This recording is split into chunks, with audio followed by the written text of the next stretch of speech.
제11장. 어떤 병자가 있으니 이는 마리아와 그 자매 마르다의 마을 베다니에 사는 나사로라. 이 마리아는 향유를 죽게 붓고 머리털로 주의 발을 닦던 자요, 병든 나사로는 그의 오라버니더라. 이에 그 노이들이 예수께 사람을 보내어 이르되, 주여, 보시옵소서. 사랑하시는 자가 병들었나이다. 예수께서 들으시고 이르시되, 이 병은 죽을 병이 아니라 하나님의 영광을 위함이요 하나님의 아들이 이로 말미암아 영광을 받게 하려 함이라. 예수께서 본래 마르다와 그 동생과 나사로를 사랑하시더니 나사로가 병들었다 함을 들으시고 그 계시던 곳에 이틀을 더 유하시고 그 후에 제자들에게 이르시되, 유대로 다시 가자. 라삐여, 방금도 유대인들이 돌로 치려 하였는데 또 그리로 가시려 하나이까? 낮이 12시간이 아니냐. 사람이 낮에 다니면 이 세상의 빛을 보므로 실족하지 아니하고 밤에 다니면 빛이 그 사람 안에 없는 거로 실족하느니라. 우리 친구 나사로가 잠들었도다. 그러나 내가 깨우러 가노라. 주여, 잠들었으면 낫겠나이다. 예수는 그의 죽음을 가리켜 말씀하신 것이나 그들은 잠들어 쉬는 것을 가리켜 말씀하심인 줄 생각하는지라. 이에 예수께서 밝히 이르시되, 나사로가 죽었느니라. 내가 거기 있지 아니한 것을 너희를 위하여 기뻐하노니 이는 너희로 믿게 하려 함이라. 그러나 그에게로 가자. 디두모라고도 하는 도마가 다른 제자들에게 말하되, 우리도 주와 함께 죽으러 가자. 예수께서 와서 보시니 나사로가 무덤에 있은지 이미 나으리라. 베다니는 예루살렘에서 가깝기가 한 오리쯤 되매 많은 유대인이 마르다와 마리아에게 그 오라비의 일로 위문하러 왔더니 마르다는 예수께서 오신다는 말을 듣고 곧 나가 맞이하되 마리아는 집에 앉았더라. 마르다가 예수께 여짜오되, 주께서 여기 계셨더라면 내 오라버니가 죽지 아니하였겠나이다. 그러나 나는 이제라도 주께서 무엇이든지 하나님께 구하시는 것을 하나님이 주실 줄을 아나이다. 내 오라비가 다시 살아나리라. 마지막 날 부활 때에는 다시 살아날 줄을 내가 아나이다. 나는 부활이요 생명이니 나를 믿는 자는 죽어도 살겠고 무릇 살아서 나를 믿는 자는 영원히 죽지 아니하리니 이것을 네가 믿느냐? 주여, 그러하외다. 주는 그리스도시요 세상에 오시는 하나님의 아들이신 줄 내가 믿나이다. 이 말을 이 땅에 살아가는 동안 우리에게 너무나 귀한 것이지만 종종 당연하게 여겨서 그 가치를 잊고 사는 경우의 것들이 있습니다. 우리에게 주어진 시간이 가장 대표적인 것이겠죠. 영원할 것 같은 시간을 우리가 살지만 유한한 우리의 인생의 끝이라고 말할 수 있는 순간이 언제라도 우리에게 닥쳐올 수 있다는 것을 우린 주변의 여러 삶의 모습들을 통해서 보곤 합니다. 또 건강의 문제도 마찬가지입니다. 늘 건강하고 아무 탈 없이 살아가면 너무나 감사한 일이겠지만 때로는 질병의 문제 때문에 우리는 고통을 당하거나 어려움을 겪기도 합니다. 또 우리의 삶에 아무 문제 없이 살아가는 삶의 여정 속에서 지금 내가 누리고 있는 그 외의 것들도 지금 내게 있기 때문에 안심하고 내가 누리고 살지만 그러나 어느 순간 내가 알지 못하는 때에 내 손에서 너무나 쉽게 빠져나가는 경우의 것들도 우린 경험하면서 합니다.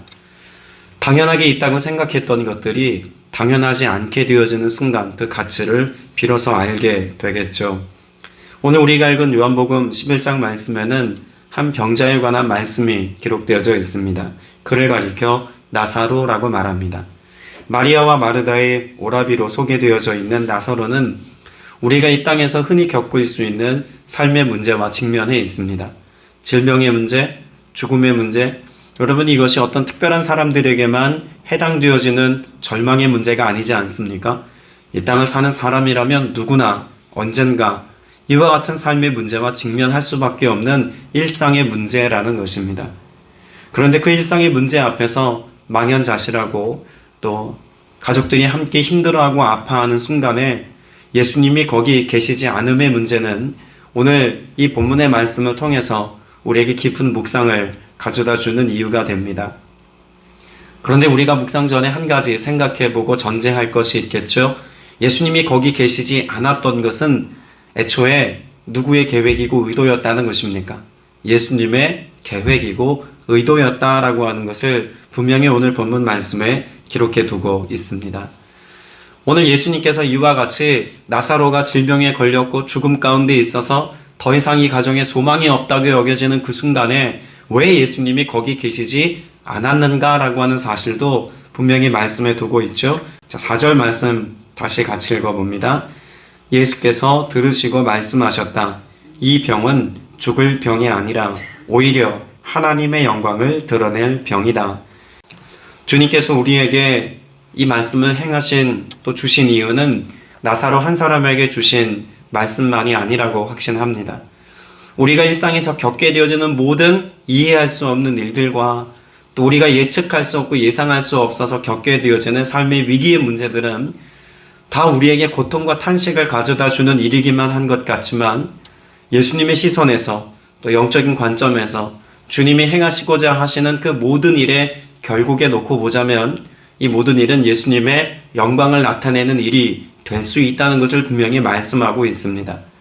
이 말씀을 오해하지 마십시오. 주님은 주님의 영광을 나타내기 위해서 우리를 고난 가운데로 밀어넣으시는 주님이다. 여러분 이렇게 생각하시면 안 됩니다. 우리 일상에 다가오는 문제였다는 것에 주목하십시오.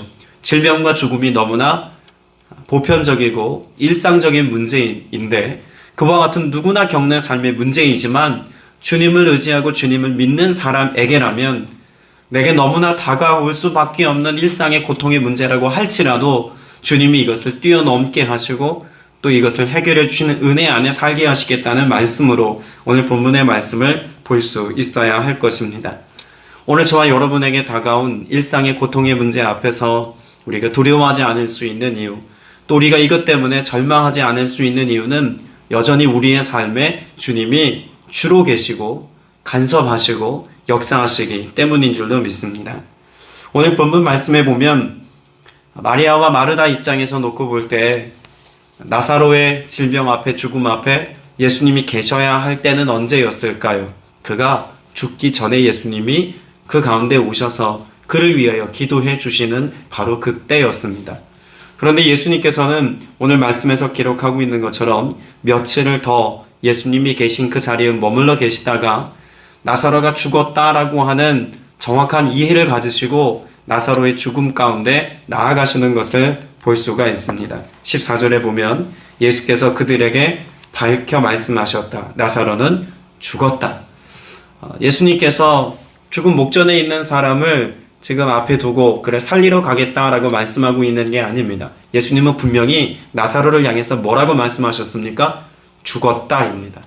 여러분 여기 죽었다라고 하는 14절의 말씀은 더 이상 이 나사로의 삶에는 생명을 회복할 수 있는 기회나 여망이 사라졌다는 것을 이야기해 주고 있습니다.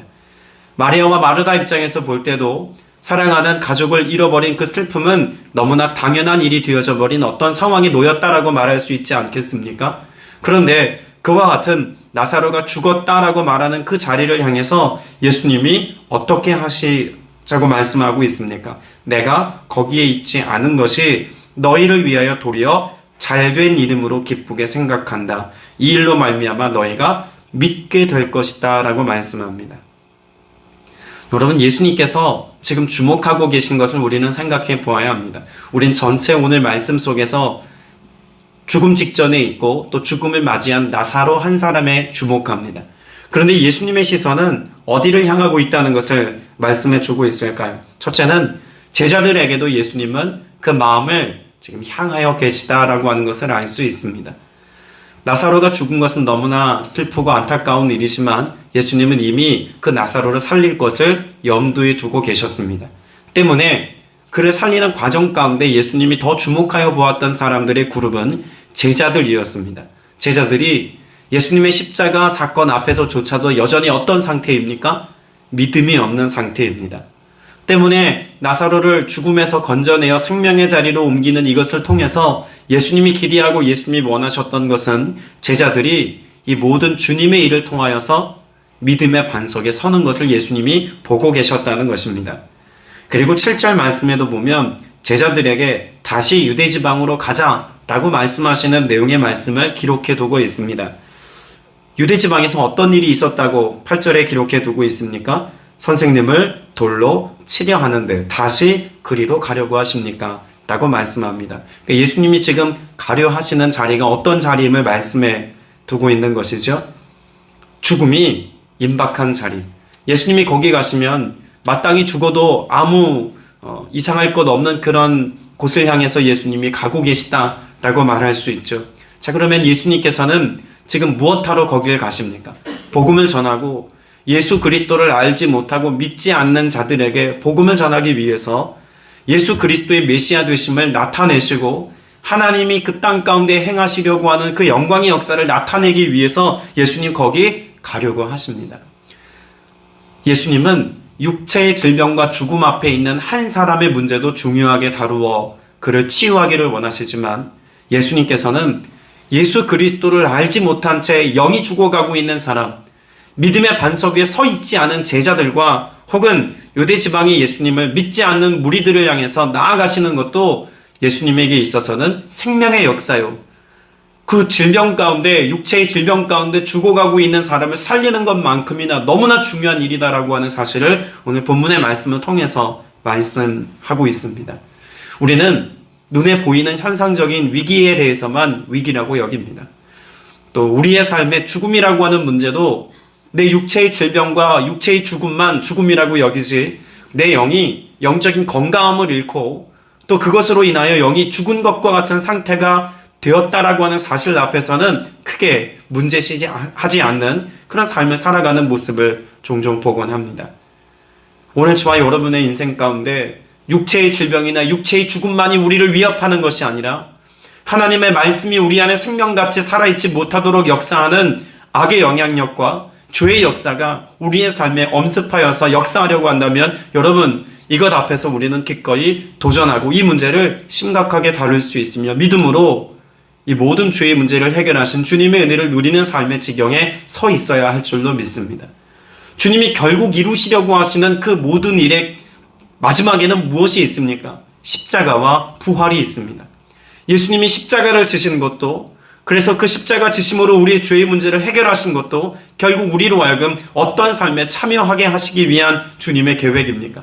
영혼의 자리에 참여하게 하시기 위한 하나님과 영혼의 삶을 함께 살게 하시기 위한 하나님의 뜻과 계획 아니겠습니까? 그런데 정작 예수 그리스도를 믿는 믿음의 사람들이라고 우리가 말은 하지만 죄의 문제를 해결하고 죄로부터 용서함 받아서 하나님의 자녀가 되어 살아가는 오늘의 때에 죄의 도전과 죄의 영향력 앞에서 우리가 어떤 삶을 살아야 할지에 대해서는 심각하게 고려하고 이 문제를 다루지 않는 것이 오늘 우리의 현 주소일 수 있음을 깨달아야 합니다. 분명 주님은 우리에게 영원한 생명과 구원을 선물로 주셨다고 말씀하고 있습니다. 에베소서 2장 8절에 말씀하죠. 너희는 그 은혜에 의하여 믿음으로 말미암아 구원을 받았으니 이것이 너희에게서 난 것이 아니요 하나님의 선물이라 라고 말씀하고 있습니다. 선물로 주신 값으로 매길 수 없어서 그 구원을 선물로 허락하신 예수 그리스도의 은혜 앞에서 또 예수 그리스도께서 행하신 권능과 기적 앞에서 우리는 종종 이것을 너무나 당연하게 여겨서 영적인 가치와 또 영적인 중요성을 제대로 인식하지 못한 채 살아가는지도 모르겠습니다. 분명 우리는 예수 그리스도로 말미암아 그래서 죄의 문제를 해결받음으로 말미암아 생명에 이르게 되었고 자유하게 되었습니다. 믿으십니까? 요한복음 8장 36절에 분명히 우리에게 말씀합니다. 아들이 너희를 자유롭게 하면 너희가 참으로 자유로우리라. 분명 주님께서 우리에게 주신 것은 자유입니다. 생명입니다.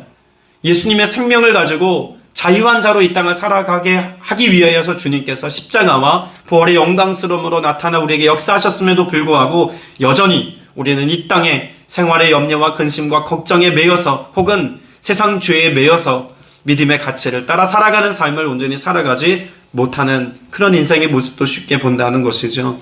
적어도 오늘 이 아침을 깨우며 예배하고 깨어 기도하는 여러분의 삶은 예수 그리스도로 말미암아 죄에 묶여 살아가는 인생이 아니라 걸어가신 주님의 성품을 나타내고 또 주님의 영광을 삶으로 증명하기까지 오직 주님의 도우심만을 신뢰하며 믿음의 고백을 선포할 수 있는 저와 여러분 다 되시기를 주님의 이름으로 축복합니다. 고린도전서 15장 1절 이하에도 분명히 말씀하고 있습니다. 형제들아, 내가 너희에게 전한 복음을 너희로 알게 하노니 이는 성경대로 그리스도께서 우리 죄를 위하여 죽으시고 장사 지낸 바 되었다가 성경대로 사흘 만에 다시 살아나셨다라고 말씀하고 있습니다. 여러분, 예수님의 부활 사건은 결국 이 시대를 살아가고 있는 저와 여러분에게 어떤 소망의 메시지를 가져다 줍니까? 오늘 우리가 예수를 믿고 예수의 생명을 가졌다라고 하는 것은 결국 우리 인생 가운데 세상이 줄 수 없는 자유와 영원한 생명을 가지고 평안하게 살아갈 수 있는 이유와 근거가 된다는 점에서 중요하다는 것입니다.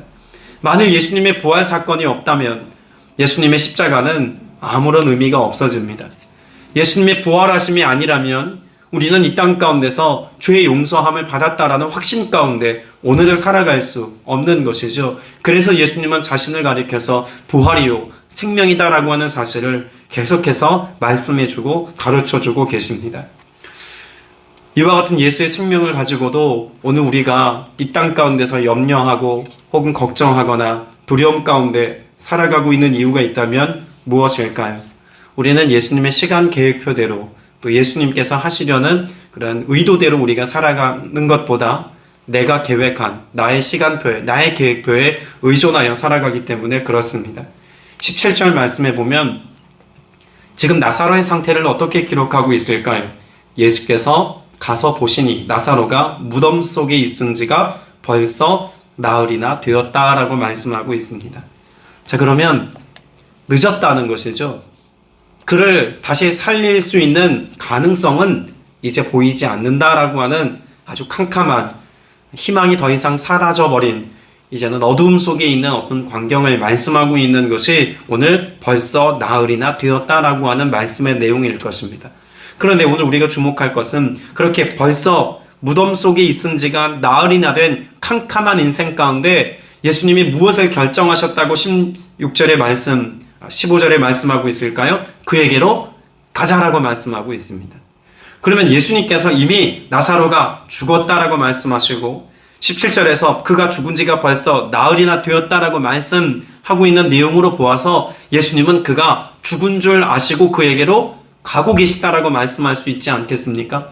예수님의 인생의 방향은 언제나 죽음을 향한 것이었습니다. 우리가 어찌할 수 없는 죽음을 향해서 예수님은 계속해서 걸어가고 계십니다. 앞서 나누었던 7절에 유대 지방으로 가시는 예수님의 발걸음도 사람들이 예수님을 돌로 쳐 죽이려고 하는 것을 알면서도 죽음을 찾아 나서는 이와 같이 유대를 향해 가고 계십니다. 나사로가 잠들었다라고 말씀하셨지만 결국 나사로가 죽었다라고 하는 사실을 아신 예수님께서 다시 베다니를 향해 가시는 것은 그의 죽음을 향해서 가고 계신 겁니다. 여러분, 이것이 오늘 우리에게 왜 중요할까요? 우리 인생 가운데 찾아온 죽음에 대하여 예수님은 외면하지 않으시는 주님이라는 것을 분명히 말씀해 두고 있습니다. 우리 일상에 찾아온 나의 힘과 나의 능력으로 도무지 해결할 수 없는 죽음과도 같은 삶의 문제에 주님은 방관하지 아니하시고 언제나 그 죽음과도 같은 우리 인생을 찾아서 걸어오시는, 다가와 주시고 손 내밀어 주시는 주님이라는 사실을 말씀하고 있습니다. 어둠을 향해서 예수님이 빛을 비추시는 것처럼 그렇게 우리의 삶 가운데 찾아와 주셔서 주님은 우리의 삶에 아쉽고 힘들고 아픈 부분들을 만져주시고 싸매어 고쳐주십니다. 21절의 말씀에 보면 그렇게 예수님이 마리아와 마르다가 애곡하고 있는 장소에 도착하셨습니다. 마르다는 예수님께서 오셨다는 소식을 듣고 예수님을 맞이하기 위해 나오지 않습니까? 마르다가 제일 먼저 예수님께 고백했던 말이 무엇입니까? 주님이 여기 계셨더라면 이라는 말씀이죠. 내가 원했던 때에 주님이 일하지 않으셨으니 이제는 더 이상 소망이 없는 것처럼 느껴지는 마음을 그렇게 표현하고 있는 것이라고 해도 과언이 아닙니다. 주님이 일하셨다라면, 주님이 응답하셨다면, 주님이 그때 이 일들을 내게 이루어 주셨더라면, 내가 생각하고 계획하고 내가 의도했던 대로 주님이 그렇게 역사해 주셨더라면 우리는 이와 같은 마르다의 고백 속에 우리의 삶의 아쉬움의 고백들을 한껏 넣어서 우리의 인생에 대입해 볼 수 있습니다. 그런데 그렇게 아쉬움 가득한 고백 앞에서 주님이 무엇을 말씀하고 계십니까?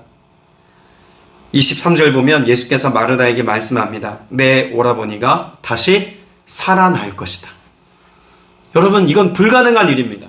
우리가 계획할 수도 없고 우리가 상상할 수도 없는 일입니다. 그래서 마르다는 예수님께서 오라버니가 다시 살아나게 될 것이다 라고 말했을 때 제일 먼저 어떤 반응을 보입니까? 24절에 마지막 날 부활 때라고 말하고 있습니다. 그가 예측 가능한, 그가 머리로 예수님의 말씀을 이해 가능한 영역은 바로 그 정도였습니다. 부활 때에 살아날 것입니다 정도였습니다. 그러나 지금은 이미 무덤에 들어간 지 나흘이나 지났으니 다시 살아나지 않을 겁니다의 부정의 메시지가 함께 포함되어져 있는 것이죠. 그런데 예수님께서 그를 살려주십니다. 사실 이 가운데 22절의 말씀에 보면 마르다는 예수님께 나약한 고백을 한 것만은 사실 아니다라고 하는 것도 알 수가 있겠죠. 22절 말씀 같이 한번 읽어볼까요? 시작. 그러나 이제라도 나는 주님께서 하나님께 구하시는 것은 무엇이나 하나님께서 다 이루어 주실 줄을 압니다 라고 고백합니다. 여러분, 이 22절에 기록되어져 있는 마르다의 고백은 정말 겨자씨 같은 믿음의 고백입니다. 주님이라면 무엇이든지 하실 수 있는 분임을 제가 알고 믿습니다. 그러나 지금 이 오라비의 문제에 대해서는 주님이 아무것도 하지 못하시고 안 하신다 할지라도 제가 원망하지 않겠습니다. 이런 메시지가 담겨 있는 것이죠. 그러나 주님은 그 겨자씨 같은 작은 믿음의 불씨를 사용하셔서 우리가 알고 있는 바와 같이 나사로의 죽음의 문제를 해결해 주십니다.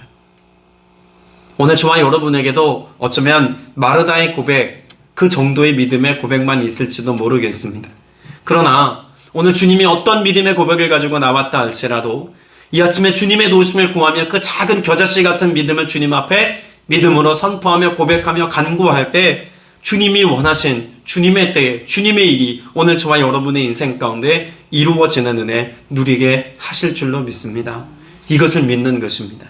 오늘 저와 여러분의 인생 가운데 가장 적당한 때에 가장 적당한 일로 오늘 우리의 인생 가운데 찾아와 역사하시는 주님이신 것을 우리가 믿고 신뢰한다면 오늘 주님이 여러분의 행하시는 바로 그 일들이 행여 오늘 이 마리아와 마르다가 겪었던 것 같은 가족의 질병이나 죽음의 문제와 같은 것이라고 할지라도 혹은 나사로와 같이 내 힘으로 어찌할 수 없는 질병 앞에서 죽음을 맞이하는 문제라고 할지라도 주님이 이것을 통하여서 우리의 삶에 이루실 그 영광스러운 역사가 오늘 내게 예비되어져 있다는 것을 믿고 오늘을 산다면 이 하루는 분명히 소망의 하루요 또 기쁨과 감사가 넘치는 하루가 되게 하실 줄로 믿습니다.